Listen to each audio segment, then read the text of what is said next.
And now it's time for Leadership of the Leaf with Dice and Austin. Let's jump in with a cut and a light. Welcome, everybody, to another episode of Leadership of the Leaf, where we talk cigars and leadership. My name is Dice. And I'm Austin. All right, Mr. Austin, today we have a pretty good episode. Cigars, Yeah. We're going to talk about relax, have a cigar. Oof, that is the perfect way to unwind after a long, hard day, week, whatever the case is, drive, whatever floats your boat. Now, on the leadership side, we're going to, smaller is better. Smaller is better. I feel like you say that because you're barely 5 foot tall, and Yeah, I'm just a little guy. I'm over here over like 6 foot, and so I feel like, of course, you have to say why smaller is better. Small. I'm telling you. Ask any woman. Sure. Yeah. All right. So, what are you putting in your mouth? I mean, what are you puffing on today, sir? I'm puffing on this Agnarosa Cerberus Guardian of the Farm. Very pleasant cigar. I hope you enjoyed it as much as I did. I'm hoping to. I know you smoked it in the past, so I'm hoping to do that. And I'm pairing that with my all-time favorite, probably my all-time favorite Scotch on the affordable side. Let's go with that one. The affordable Okay. Scotch, a Glenfiddich 12-year. Very nice. I like the shape of the bottles and everything. I do too. It's got a nice stag on the front and everything. But what are you puffing?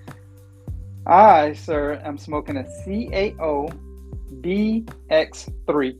Oh, Brazilian, one of those. bold and beautiful. I know. I got one of those in my. I got two of those in my humidor. Perfect. Oh, and of course, sir, Hennessy. Hennessy. XO. Privilege. Oh, Not XO. XO is special, a little more special than privilege. well, But today it's I just wasn't privilege. sure. It's okay. Well, I mean, you had what, a 1 in 8 shot? Yeah, I mean, why not take it?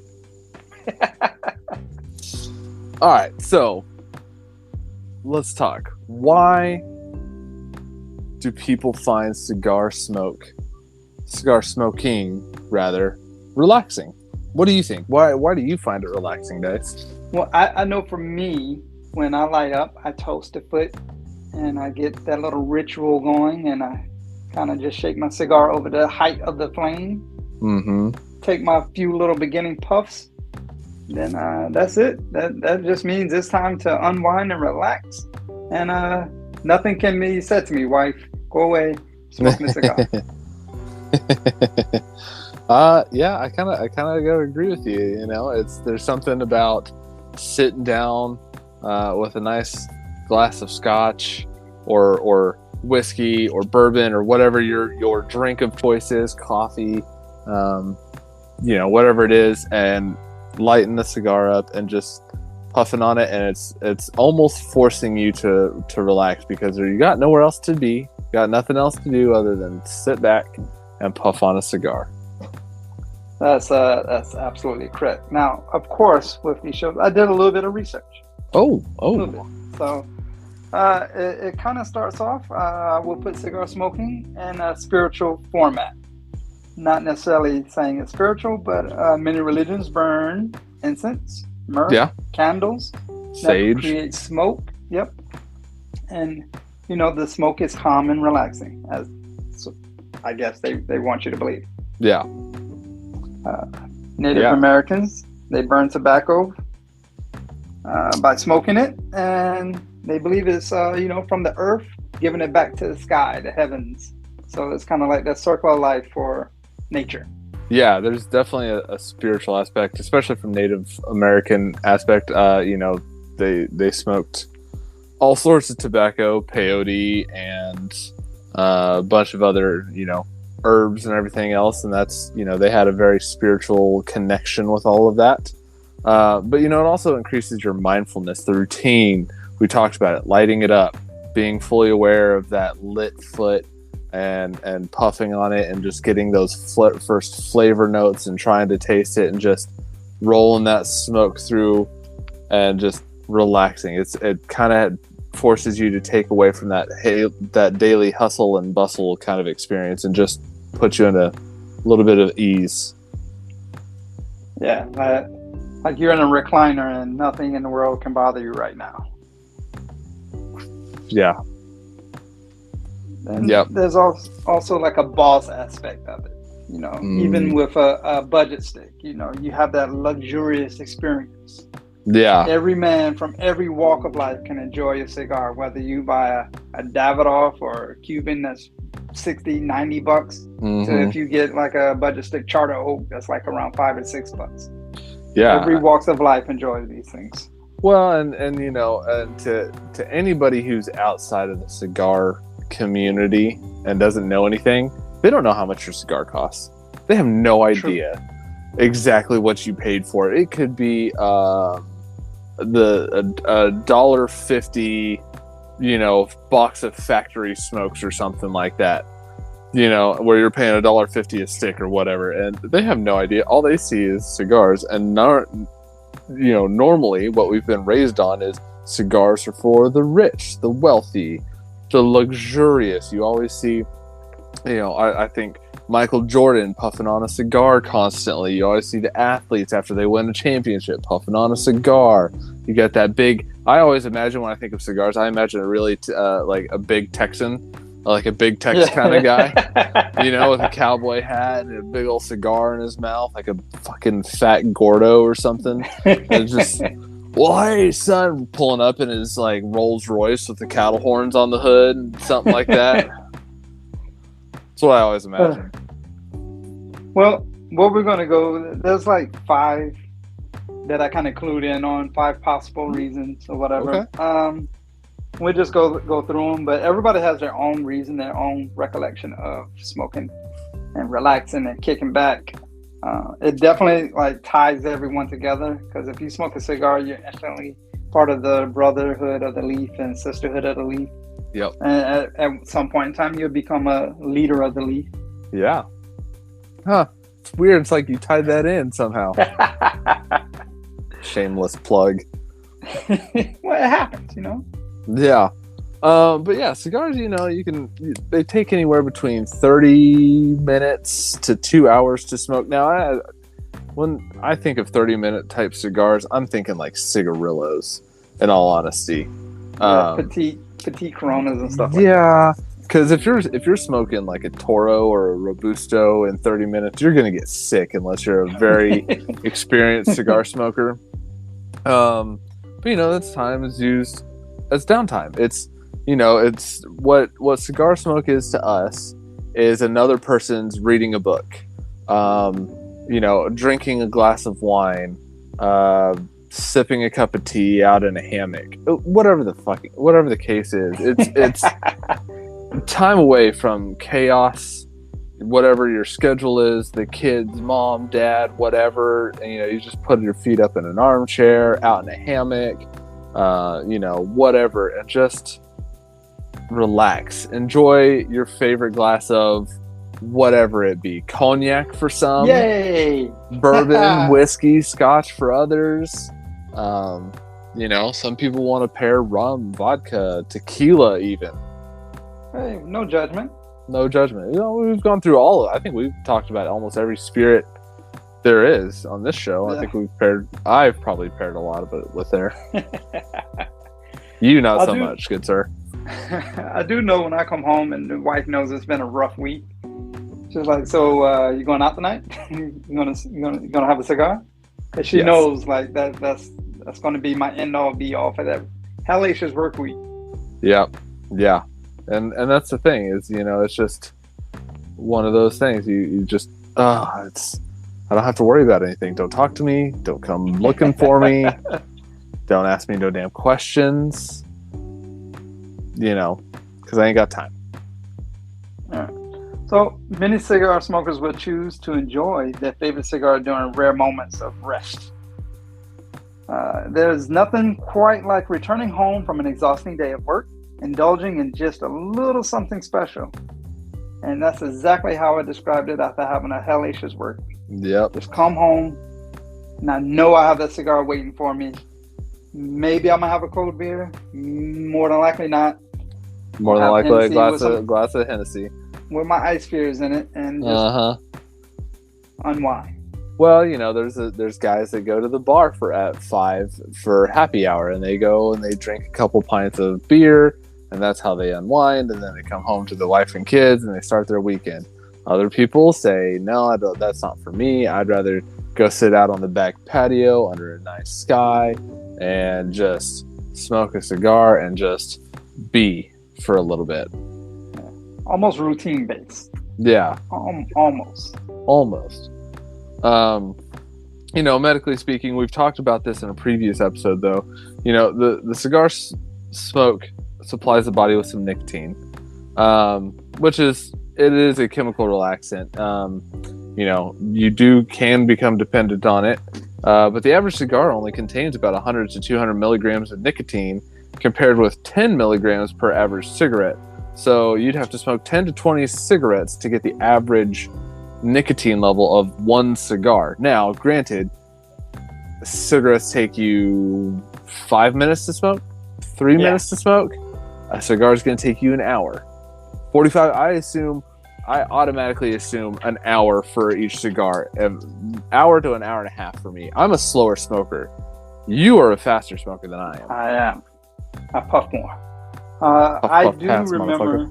I do remember doing like cigarette break times and stuff at a job I had, and it was almost a race to see if they can smoke as many cigarettes they can within that break period. Yeah. I'm like, Jesus Christ. So it's definitely smoking just to get the nicotine in the system. Whereas a cigar, you kind of like slowly intaking, almost like an IV of nicotine that's going into your system just to enjoy. It's like a nicotine patch. Yeah, it's just a chemical relaxant. Yeah. You know, then there's the aspect of it where, again, we talked about this with the athletes. You know, if you get they'll smoke a cigar as a rare treat on a special occasion, or as a reward for personal success. Athletes do it after winning the NBA championship, the Super Bowl. I've seen it. The WNBA champions, the Aces just won recently, and they had a couple players that were smoking cigars. You know, and so it's a little bit of an alternative, or it could be an addition for quality scotch, bourbon, cognac, champagne, whatever you drink of choices to celebrate. This builds your association between happy times and cigars. Yeah, what is that effect called? Like when you open a can or something and the cat jumps on the fucking table and you're like, oh, I'm opening peas, not cat food. Get the hell away from here. Oh, you're talking about the Pavlov's reaction? So where they train the dogs to salivate at the sound of a bell? Yeah. So if you use that in the same note taking that you just did for winning championships and happy moments or whatever. So every time you kind of sit back with a cigar, you kind of relive that happy moment. It's kind of like, yeah, remember when we won that championship? I smoked one of these then. And it just brings all the good endorphins back to the forefront. That's why I smoke on my kid's birthday.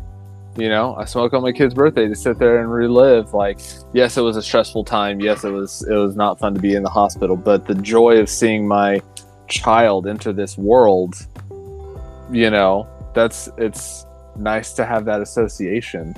You know, I smoke it on there. I tend to smoke when I get, you get a promotion. I'm like, ooh, I got a promotion. I'm gonna go buy me a nice cigar. Yeah. Go celebrate. Ooh, I earned my bachelor's degree. I'm definitely smoking a nice cigar tonight.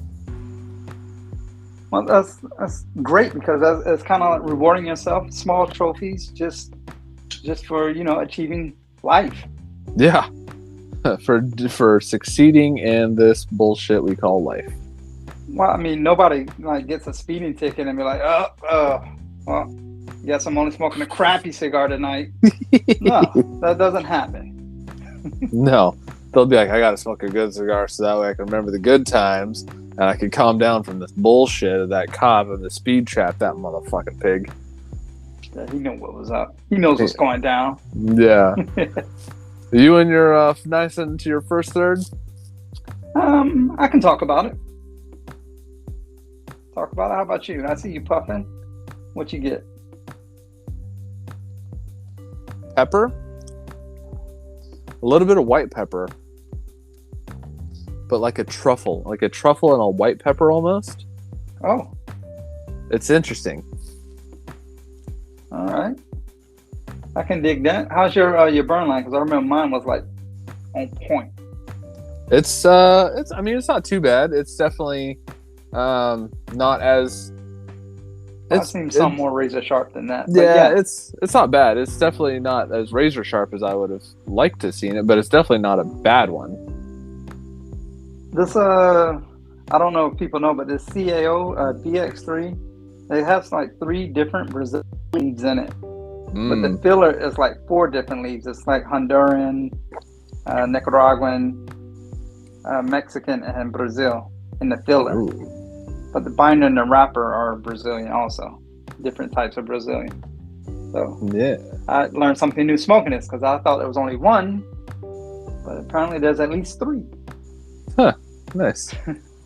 But my first beginning, I got like a little light molasses, and then that went away to an espresso and kind of a chocolate. Interesting. Yeah, it. Yeah, white pepper, sourdough maybe, but not. It's not sourdough, but it's like a sour bread. That almost kind of what it reminds me of. So it's yeasty, maybe? But not quite yeasty, more sour. It's like a. I just had sourdough for dinner, so it's not that, but it does taste like a sour bread flavor. And drink some more of your adult beverage and then try. All right. Well, fair enough.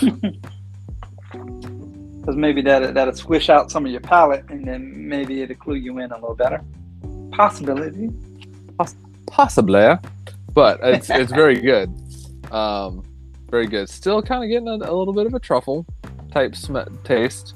Definitely white pepper though. White pepper's on the back end. We will always have a spot for you, white pepper. God damn it. But like the last reason is what we were just talking about. Cigar tastes good. They have great taste. The flavor notes, the subtle hints of white pepper, nuttiness, earthiness. You know, there's ones that are chocolate flavored. I swear to God, there's a I think it was a Herrera Esteli. It was like a creme brulee almost cigar. Yeah. And it just, oh my God, it was like a dessert cigar. I was like, this is delicious. I need to go back and go get me some more of that. But, you know, enjoying the cigar for purely the taste is one of the highlights of tasting cigars, especially once you get into it and you start developing the palate for it. It's very good.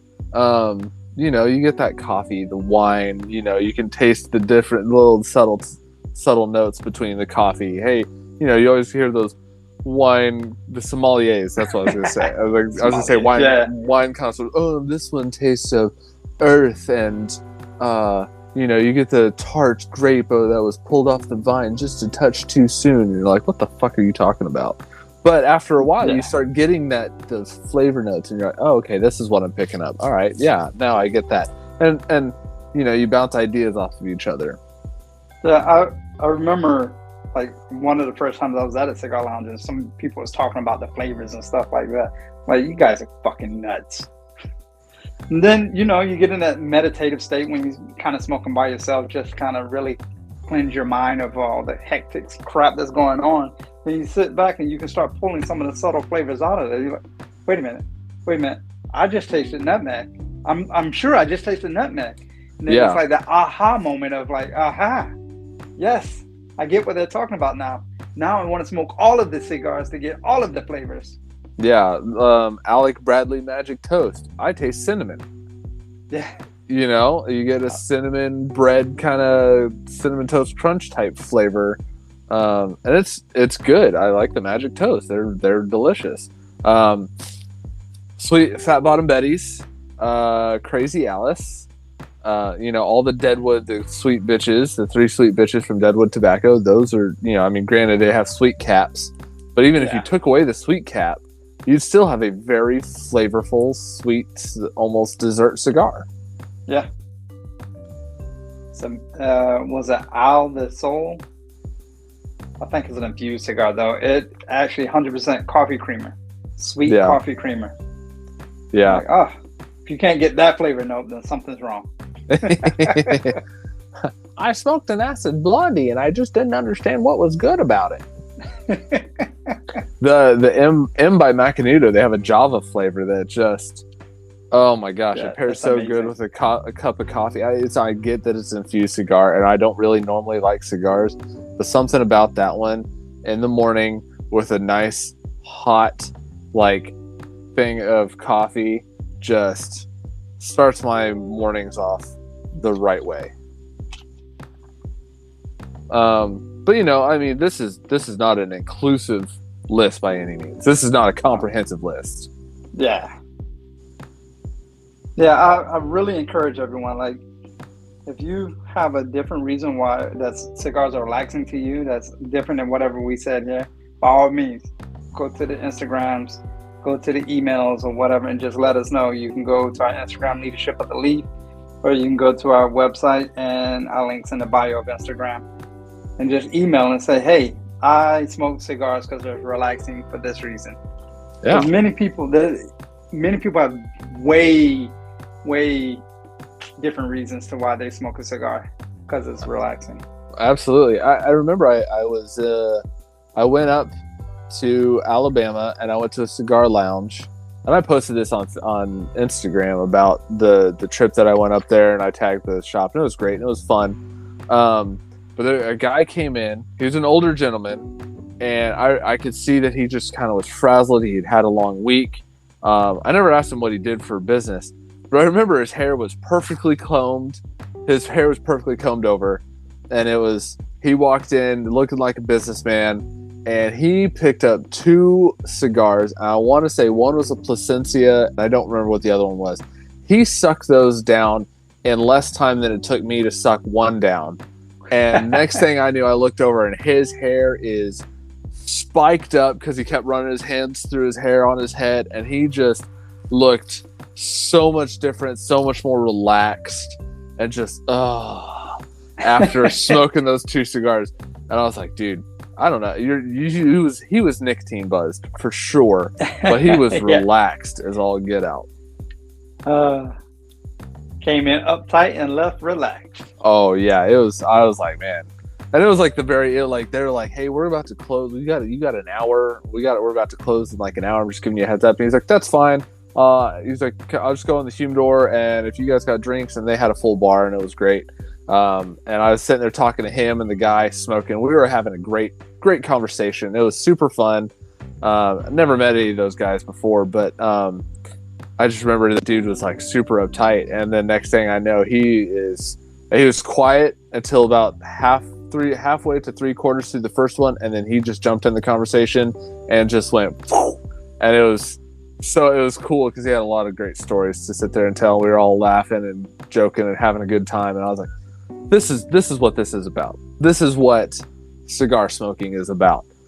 Getting together with people. You may not even have to know them, but I guarantee you go to a cigar lounge and you talk to people and you ask them some stories, and you ask them what they do, and you start getting some stories out of them. Guarantee you they got some stories that'll make you laugh, and you'll forget about all the troubles of the world. And that's the beauty of cigar lounges, and just sharing information with brothers of the leaf like that. That's the beautiful thing about cigar lounges. It just brings everyone together, whether you're a millionaire or someone that had this, scrape by just to buy a steak to go in the cigar lounge and enjoy it. The atmosphere with everyone. I mean, nobody knows who does what. As you just said, you didn't even know what that guy did for a living. He just started talking and sharing stories. So I mean, Yeah. anybody can do that. And trash man to lawyer, it just puts everybody on that field and brings everybody almost on an even level of enjoyment of the same thing. Absolutely, and it's that's just the great thing about this, because I'm sure at one point in time, we've smoked in a cigar lounge, because we've smoked in Vegas in a cigar lounge with you and me. I guarantee you, in that place, there was millionaires and there was people who made $20,000 a year. You know what I mean? Guaranteed. Guaranteed. All walks of life. Did we care? Do we even know? No, we have no idea. We don't care unless they tell us. But we're happy to talk to whoever. Yeah, I didn't even look at like bands or anything. I didn't care what they were smoking. I was just enjoying the ambiance and the atmosphere. Yeah, exactly. So it's one of the great things about this thing, this wonderful thing. We like to smoke, and it's always fun and it's great enjoyment. But please let us know. Like Dice said, go to our Instagram at Leadership of the Leaf. Link in our bio to our website, so you can email us if you don't want to leave a comment. Whatever the case is, let us know, why do you guys smoke cigars? What's the reason, other than the fact that you may or may not be addicted to the nicotine? But what's the reason that you find cigars smoked so relaxing? Is it the ambiance? Do you have to go to a lounge? Do you like to smoke by yourself on your back patio? Whatever the case is. There's people who I know that they went there when they were in college, and they would go smoke. They would go smoke in a lounge and sit there and type up a paper in college while they're smoking a cigar, and they're having a great time. Whatever the case is, that's how they relax. That's how they got through school. Okay, good. I'm not gonna knock that in the slightest. Yeah. Well, everyone you mentioned, I have done all of them, and I enjoyed every single aspect of it. Me as well. But all right, sir. I'm not quite in my third, but I bet by the end of the break I will be. All right.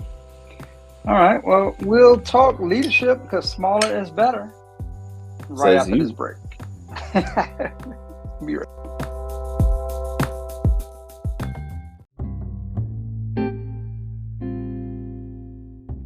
Don't forget, we need to follow the podcast so we know when new episodes drop.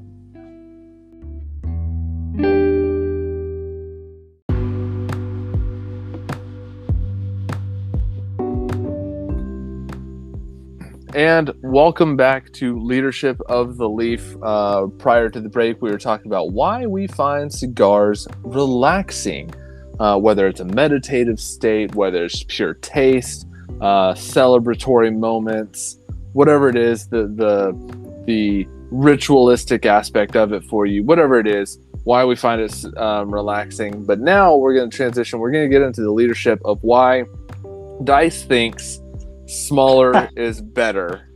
But before we dive into that, Dice, I assume you're in your second third. I am definitely in my second third. Molasses has 100% gone away. There's some cinnamon, so I'm assuming pepper is coming, but I can get some cinnamon, and I still have espresso, and I would say on earthiness. Okay. I could deal with that. Yeah, I'm getting cedar over some earthiness. A little bit of black pepper. The white pepper's gone away. It's now black pepper. And there might be a hint of sweetness, like maybe like a semi-sweet chocolate or something like that. Yeah, when I slowed down the puff, when I slowed down the exhale and I did a retrohale, I definitely got some like semi-sweet chocolate in there. But it's good. It's good. It's definitely a little bit of cedar and earth, but it's really good. All right. That's good.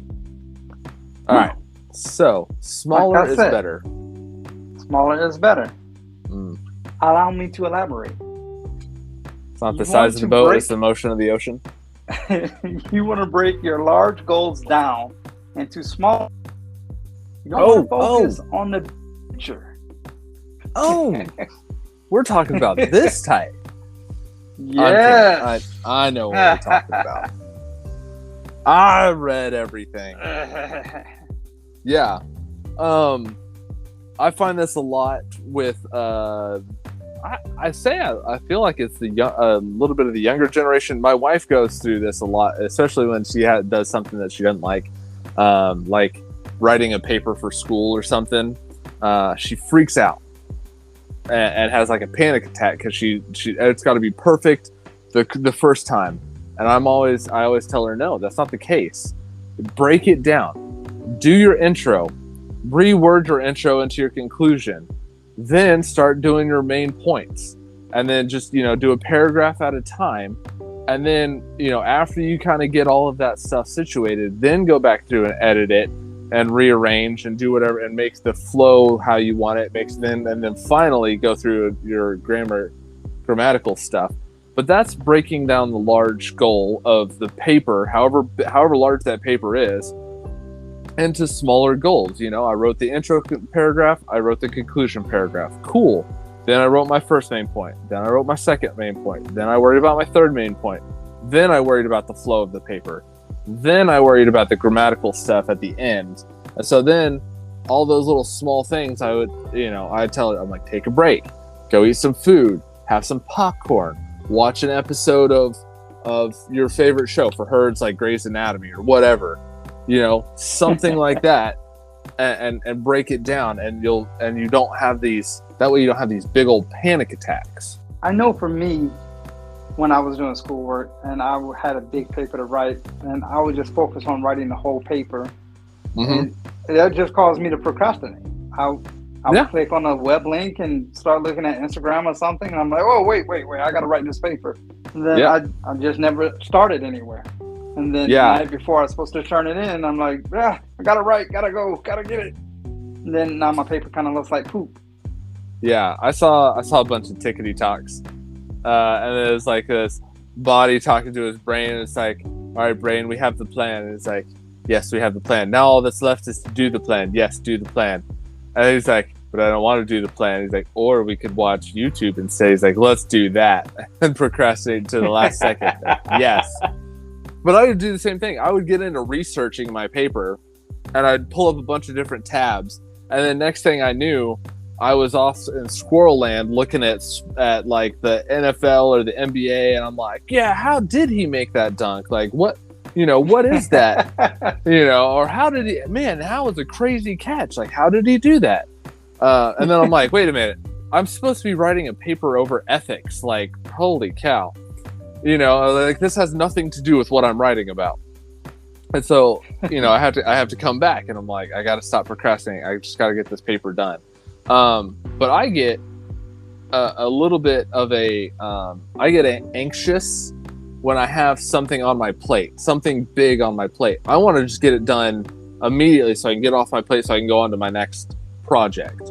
And so that ends up usually making me do all of the work really quickly, missing a few things, and then having to go back and redo it a second or third time because I'm constantly just trying to get it done and get it off my plate and go on to the next thing. But if I would have just broke it down into smaller steps, because I may have a task at work, like a presentation at work, and I'm like, man, I'll do this presentation really quick, and I got it off my plate, and then I go back like a couple days before, and I'm like, what the fuck was I even thinking about this? Like, this doesn't flow, this makes no damn sense, like, nobody's gonna be able to follow this presentation. Then I gotta reorder it and make it all better, and then I'm like, okay. And then the night before, I'm like, all right, let me go through and practice it, and then I go back through and I'm like, what, man, that's misspelled. How did I misspell that? Like, that's my job title and I misspelled it. What am I doing? You create small achievable goals, and each step will, of course, take you to the bigger picture, and the progress can be seen a little more clearly as you do little steps in between. As you said, you misspelled this, or however you look at it at the end. If you have small achievable goals throughout the process, that small goal you were focused on, I see I misspelled this word, as it continues to build a puzzle piece for the bigger picture. Mm-hmm. And I had to write I had to write a couple 20-page papers when I was going to school. And and I always liked the classes that were like, hey, your final is this 20-page paper. And I was like, man, that's going to be a lot. But then they would go, hey, we're going to write sections at a time, and you're going to have to turn those sections in and get feedback on those sections. And then all you got to do is take all those sections and merge them all together. And there you have your paper, and you just got to make it flow right. And then it's like, oh, that's so much easier. Man, I could do that. That's over 8 weeks.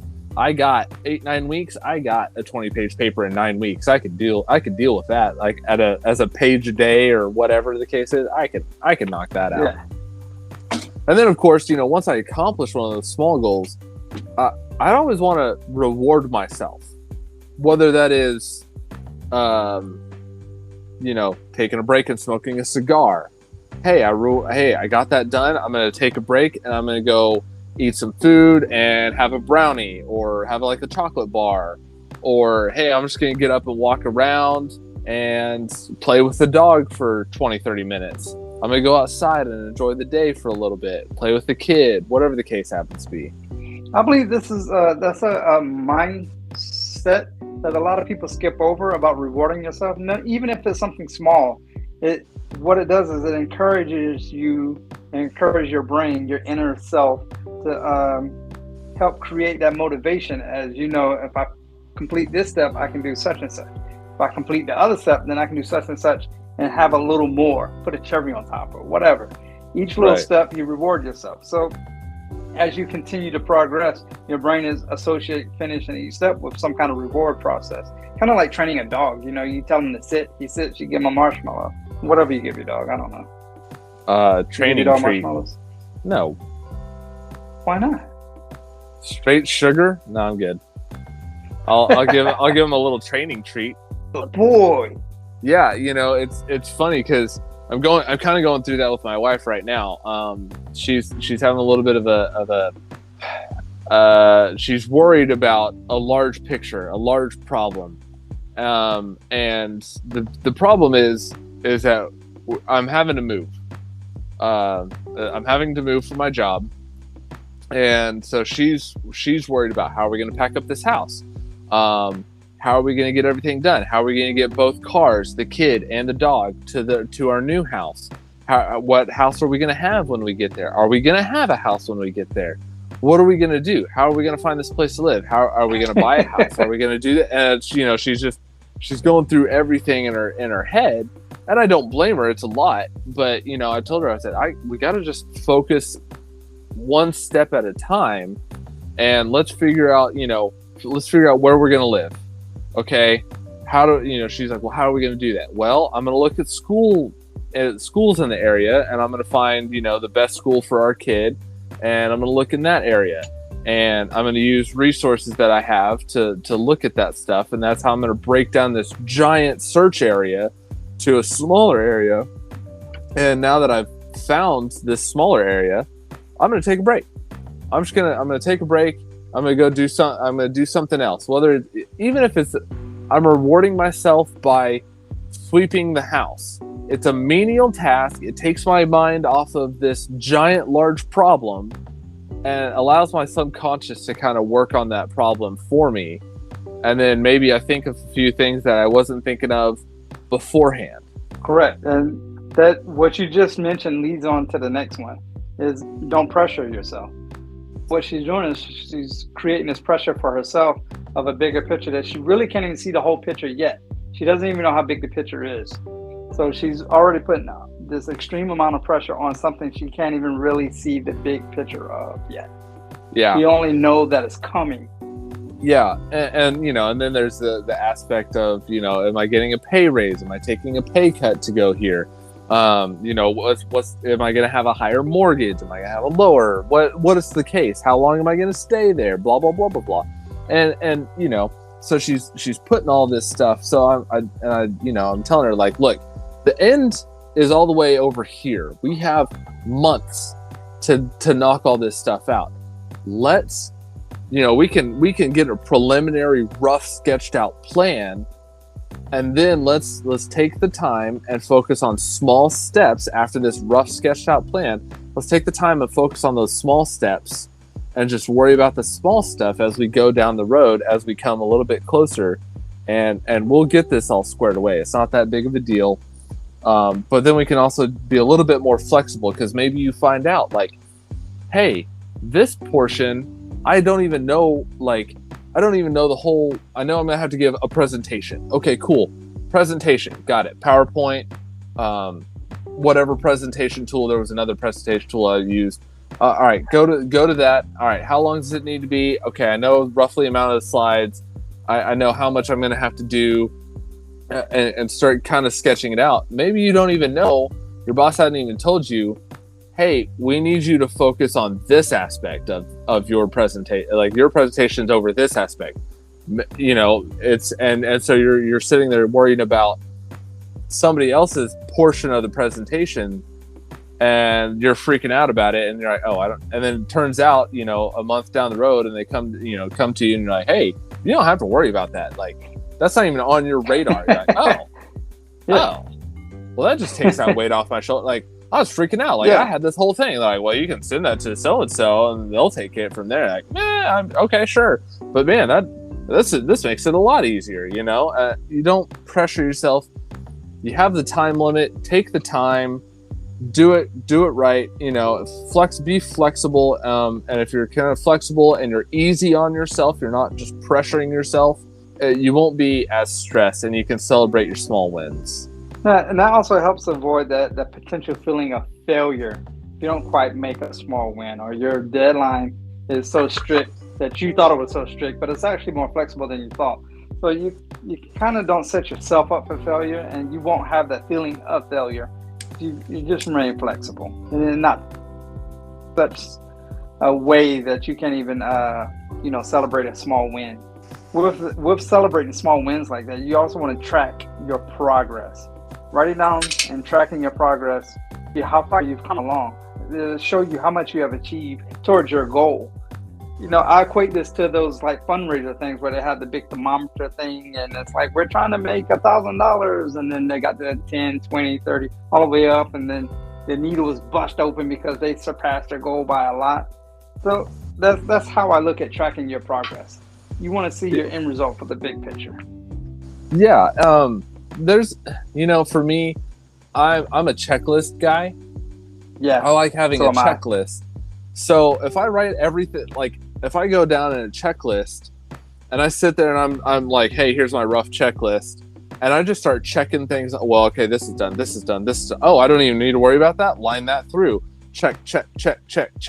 And then, I'm like, man, I don't think I'm going to get this done. I feel like I've made no progress. I look at that checklist and I go, oh, I have 7 out of 10 steps accomplished. Oh, man, I'm almost done. Oh, and I still have 3 months left. Okay, what's my last 3 steps? This, and this. Okay, well, I can't even do that until the month before. I'm good. I'll take one more look over this thing. I'll kind of keep an eye on it and keep it fresh in my mind. Let my subconscious work on it. But man, I'm so far ahead of the game. I didn't even think as far as I was. And the checklist concept, a lot of people don't like checklists. I don't like for you to tell me what I have to do. But a checklist is a great tool to keep those small goals in check. So you can continue moving forward. Because you look down check marks, you're like, well, shit, I did do something, didn't I? Yeah. That's the way you look at it. Yeah, and even if your goal is, even if your checklist is 3 pages long, fine. If you get 1 check mark done a day, you'll get it done.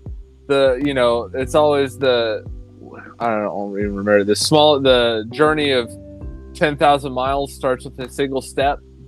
Yeah.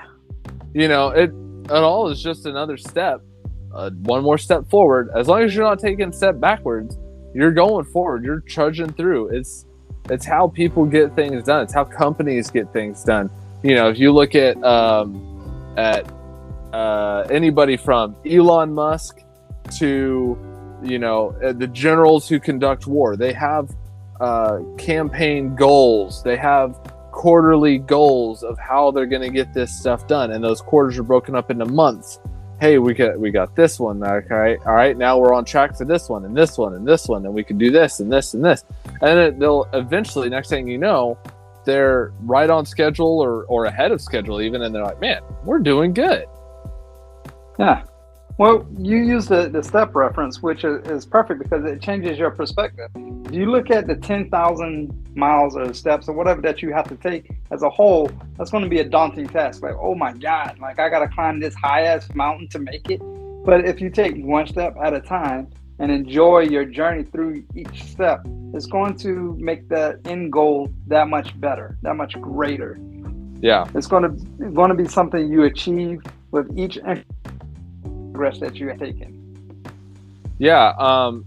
I used to live out in New Mexico, and I went hiking a lot, and I hiked to the top of a peak, and it was 10,500 feet up, and I started at like 5,000 feet, and I started hiking with a buddy of mine, and we just kept going. All right, switch back. All right, we're up this switchback. All right, we're up the next switchback, and up to another one. Next thing we know, we look down and we're like, holy shit, we've made some progress.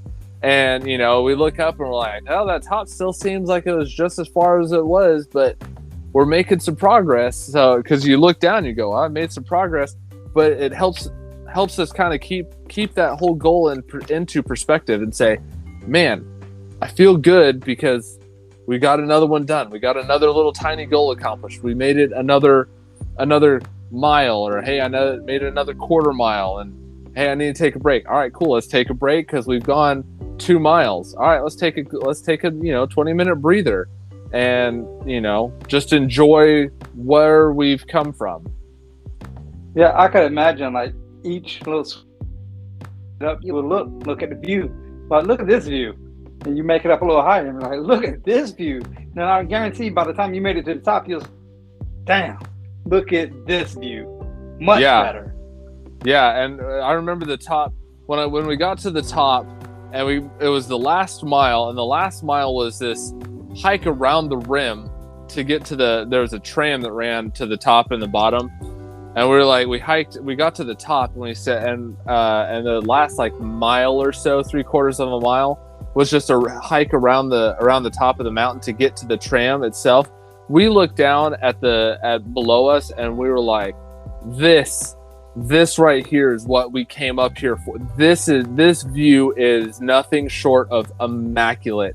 It was so cool. It was so awesome. Now, granted, we were dog tired by the time we got done, but it was so worth it because we looked down, and I'll never forget that view. It was just so awesome to see the city and everything laid down before us. And I was like, it made me appreciate that view so much more, having earned it with each step that I took.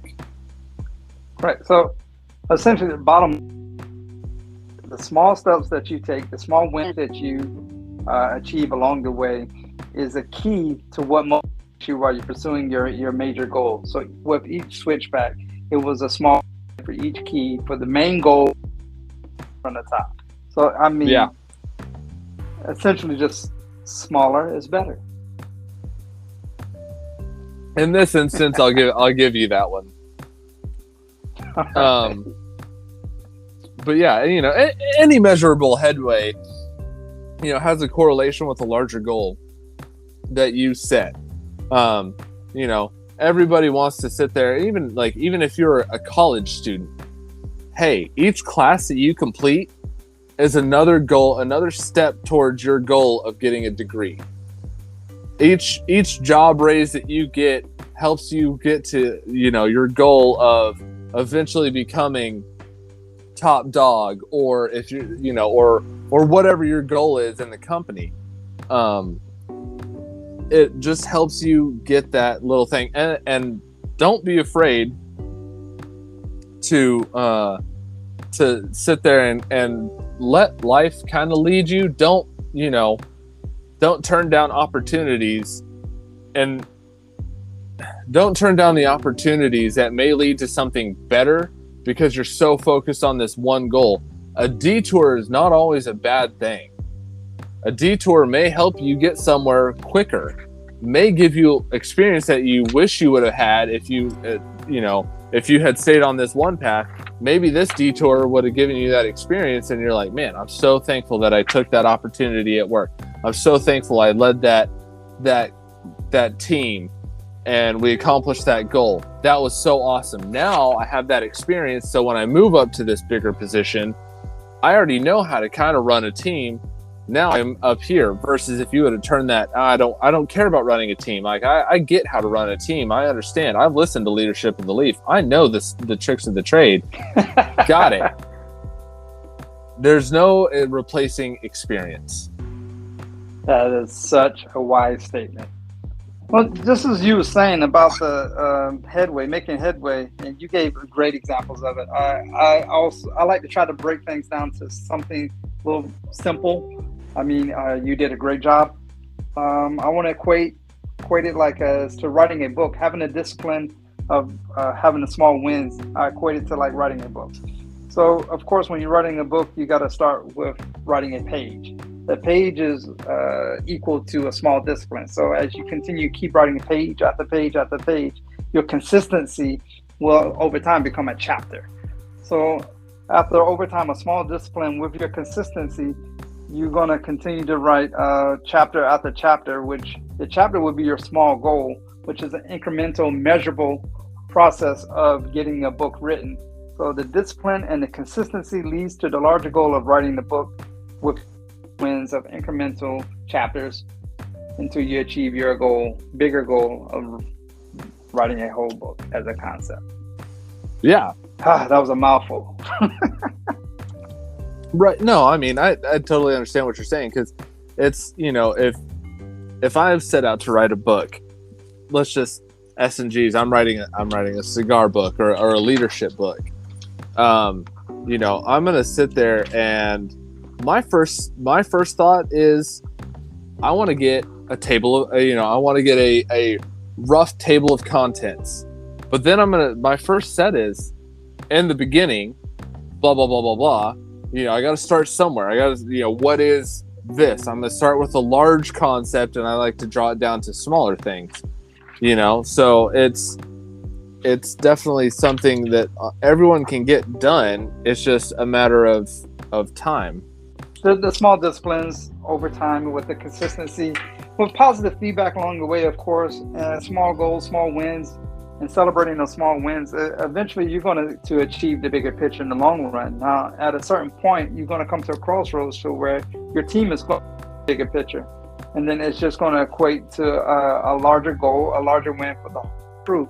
Then you just take your whole crew, go out to a bar, have some cigars, and enjoy the rest of the night. Yeah, and there's been times where I know that when I was working for you, you were like, hey, this needs to get done. And I was like, okay. And I didn't, I stressed because I'm like, man, this is a huge task. But I know that if I break this down into step 1, step 2, step 3, step 4, I can get this done. It's going to take me time, but give me, 8 hours, 12 hours, give me a week, 2 weeks. There's nothing that I can't accomplish. I just have to be able to have enough time to get it done. It's the same thing with, this move, with whatever else the case happens to be. It's just breaking it down into small goals and then going with that and just keep building on those smaller goals. People are saying, hey, look at what certain athletes have accomplished. And most humble athletes will sit there and say, I'm just standing on the shoulders of giants. I'm standing on what this person has already accomplished. Russell Westbrook is one of my favorite basketball players of all time. He had a triple-double season. He made the most triple-doubles in NBA history. He beat Oscar Robertson out for the most triple-doubles at 42 triple-doubles a game. If you don't know, that is over half the games he played, he averaged a triple-double. If you don't know what that is, go look it up. But, that is something amazing that never happened since the 50s. Yeah, basketball was played completely different then, though. But even still, it's he was standing on the shoulders of giants. If Oscar Robertson had 30, he may not have pushed himself to get to 42. He may have stopped at 35. Mm-hmm. He may have been like, I'm good, I'm done. I don't need to. but he's standing on the shoulders of giants and kind of pushing that a little bit further. And you know, the athletes of next year and the next generation are going to look at that and go, man, I want to beat that motherfucker. I want to get to 43. And I guarantee you, once he's retired and everything else, somebody's going to come along and do it, and then he's going to go, man, that motherfucker can ball, because I know what it took to get to my level, and he just surpassed me by breaking it down, taking it one game at a time, one quarter at a time, and doing the best he could for his team. And that's it. That's all you really want is a team of Westbrooks that's going to break it down incremental like that in order to achieve the bigger goal. And I mean, having a team of people that is going to do that for you as a leader, and for them to see the same vision as leadership sees, that's a wonderful thing. It's beautiful. Just as beautiful as the cigar I'm smoking. Yeah, I was going to say, my favorite coaches are always saying, one game at a time, one quarter at a time, one half at a time, one quarter at a time, one play at a time is how we're going to win this game. That's them taking that game, shrinking it down to small goals, and trudging their team forward to ultimately come up with the W, come up with that win. And you know, you put together enough wins throughout a season, you end up in the championship, and you go, okay, we're in the championship. It's the same thing that got us here. One game at a time, one half at a time, one quarter at a time, one play at a time. That's it. That's how we're going to win this game. All right. That is well said, sir. Well said. Are you in your final third? Just about. You go right ahead, and I'll be right there. This one is canoeing on me a little bit. I've had to relight it a couple times. Oh no. Yeah, I'm a little upset with it. Because I know you didn't have these problems, so I know it's probably just a build thing, and maybe it's me just talking too damn much. But it's getting there. But what's your final third? My final third is the earthy has pulled forward. I get in the background, but I'm still not convinced that it's pepper. It could be a lot of cinnamon, but I'm gonna go with pepper. Yeah, pepper, and there is some wood there, woodsy, maybe cedar.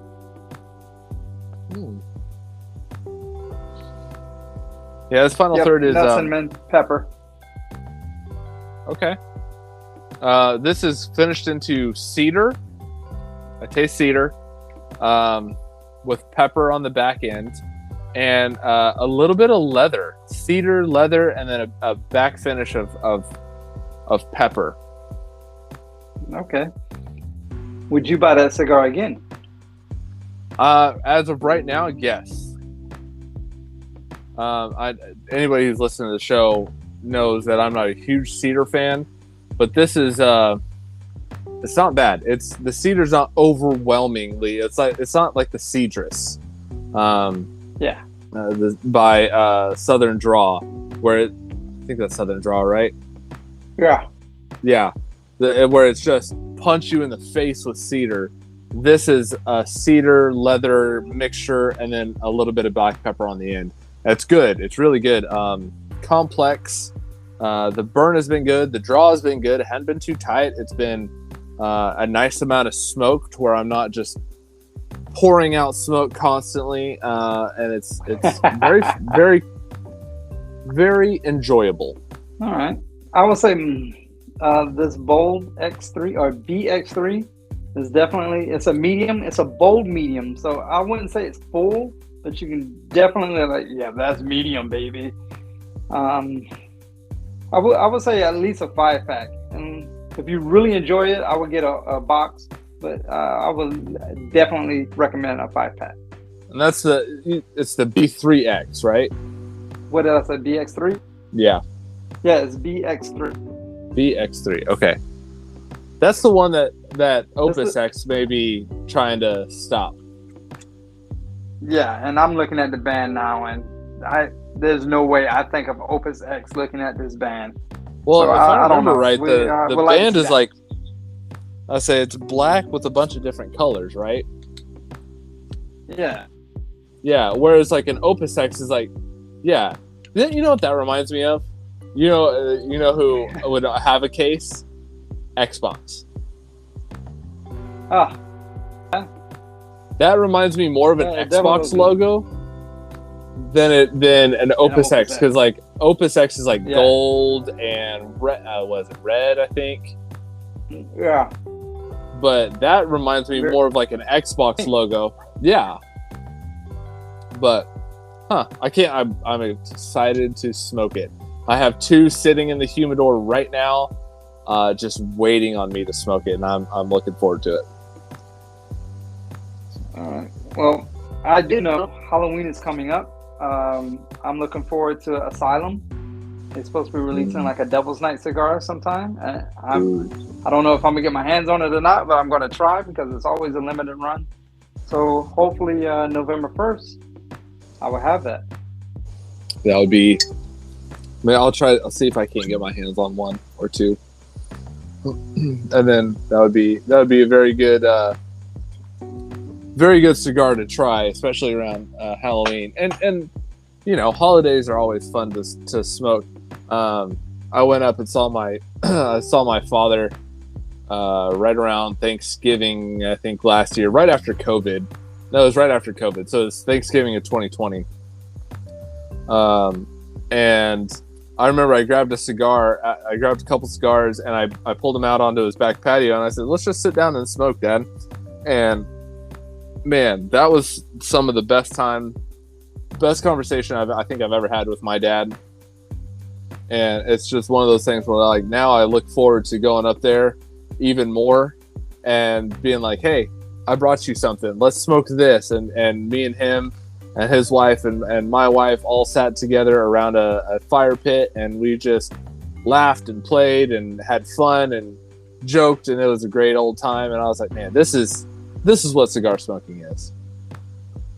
Yes, you just described luxury smoke, because that's what that was. Oh, it was. And I know anytime you and me smoke together in person, it's always just a good time. We sit there, we vibe out to music and enjoy each other's company. We laugh, we joke, we have a great time. If we go to a lounge, I don't know how many people we sit there and chit chat with when we go to a lounge.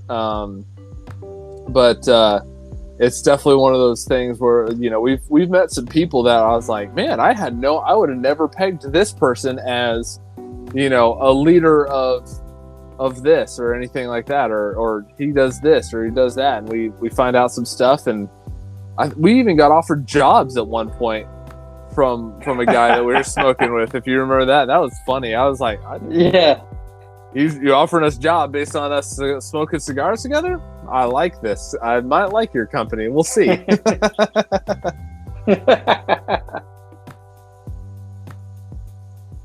All right. But yeah, I think, you know, we talked about relaxing the cigars and why they are so relaxing, and breaking down all the larger goals. As a leader, you can't lose sight of the forest because of the trees, but you also don't want to overlook the trees because you're focused on the forest. You know, it's a crazy balance that you gotta accomplish. Yeah, well, and it's funny because I was listening to Simon Sinek, and he was saying, you know, the brain is not wired for a can't. It's not wired for negative, right? If I say, don't think of an elephant, what are you thinking of? Most people, yeah, you're automatically thinking of an elephant and whatever. But, you know, so you got to focus on, don't think of the elephant. Think of, you know, and you look at like somebody and it's like, hey, all I know is that this shot's going in. Or you look at skiers going through a forest, you know, those competition skiers that go around the poles or they ski through a forest, and you're like, man, how did that dude not hit a tree? All they do is find the snow, find the snow, find the snow. Because if you say, I can't hit a tree, don't hit a tree, all you're going to be focused on is the trees, and you're going to end up smacking into a damn tree because you're worried about the tree you just passed and not the tree you're coming up on. But if you're focused on the snow and the path ahead, that's how you get through it. Yeah. It was a great, he tells it a lot better than I can, but it definitely made me kind of think that. And I was like, oh, okay, that's how you get that stuff done.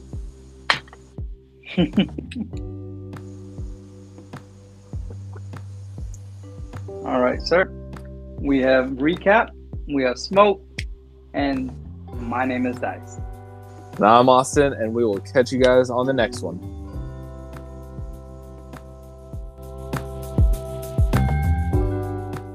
Thank you for listening to Leadership of the Leaf. The comments and opinions expressed by the host and guests does not reflect the opinions of those that broadcast this show, nor does it reflect any of our affiliates.